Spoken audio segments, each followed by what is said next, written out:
Ma'am, ito lang pong rice for all na 42 pesos per kilo. Paano po ma'am ito? Paano po ito namin maaabangan sa mga pamilihan po, particularly po in Metro Manila at ilang po mga lungsod, ma'am?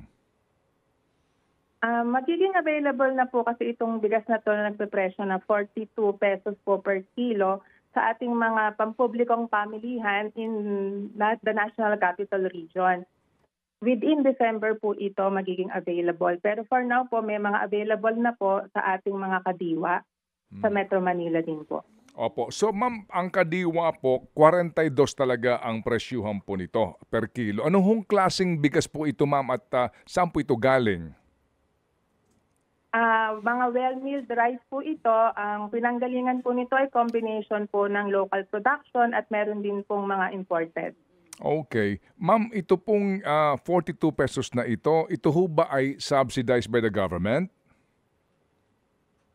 Hindi po ito subsidized dahil nakipag-usap po ang ahensya sa mga importer po ng bigas at sa mga wholesaler po dito sa bansa na mag-supply po sila ng bigas at pumayag po sila sa ganitong presyo. Kasi po mayroon pong statement, ma'am, mas maganda nga ito, hindi po ito kaklaro po today. Kasi po mayroong statement, no, ang spokesperson po ng DA, si Mr. Arnald de Mesa, kung ito ho ba ay sakto nga, no, sa akin po nabasa, kamakailan po lamang, na para po maging sustainable po itong Rice for All program, ay kinakailangan po talaga ng subsidiya at ang binabanggit niya nga po ditong halaga ng subsidy ay 5 billion pesos. At para po ito sa ating mga local producers na ibibigay po natin. Sa ngayon po kasi, yung cost po kasi sa retailer ng ating bigas ay nagkakahalaga po ng 37 to 38 pesos. Sa base po sa mga konsultasyon po natin sa ating mga retailers ay pumayag naman po sila na meron po silang kita na mga around 5 pesos po per kilo. Opo. Again, ma'am, ano po, ito po ay well-milled? Well-milled po na rice. Opo. Well-milled, ma'am. Kasi kung dito po mismo sa bantay presyo ng DA, ang imported po ay 45 to 54, ang local ay 42 to 53. Paano po kaya yung sinasabi niyong pagpayag ng mga rice traders na 42 kung malulugi po sila? Kasi po, naunawaan natin kung kadiwa kasi usually po it's subsidized, no? Kaya din po limitado po yung supply. Pero dito po sa 42 kaninyo na hindi subsidized, paano po yun? Sino pong particular itong grupo na pumayag na halos lugi sila? Sa ngayon po kasi, meron pa pong pag-uusap na ginagawa po ang ahensya sa local government unit at saka po sa magsusupply po nitong bigas. Ang in charge po kasi dito yung aming STI.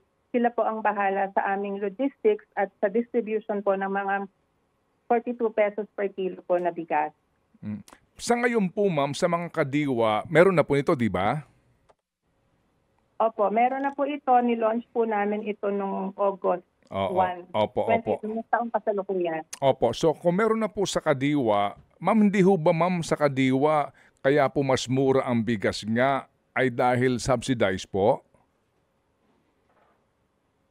Yung base po kasi sa datos na meron po sa akin ngayon, ang cost po sa ating mga retailers ay 37 to 38 pesos po siya. Kaya kaya naman po at meron pong mga grupo na nag-agree po na magbenta po sila at 42 pesos. Okay, sige po. So ma'am, Kung again, sino po ang grupong ito ay babalikan ko po kayo para dito. opo, sige ma'am, opo. So ma'am, again, ano po, ito pong Rice for All na ito ay mararamdaman po natin sa Metro Manila, hindi po sa lahat ng mga malalaking public market, gaya po ng di ba, gaya po ng Cloverleaf, Agora, Balintawak, hindi ganon.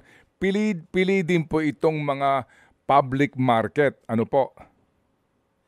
Sa ngayon po, Manong Ted, nagkakaroon pa po ng usapan dito po within the Department of Agriculture kung saang pamilihang bayan po ito ilalagay. So hindi ko pa po maaaring masabi sa ngayon kung eksaktong saang palengke po ito magiging available sa mga susunod na araw. Okay, Basta sige po po. ngayong December po ay magiging available po sa NCR.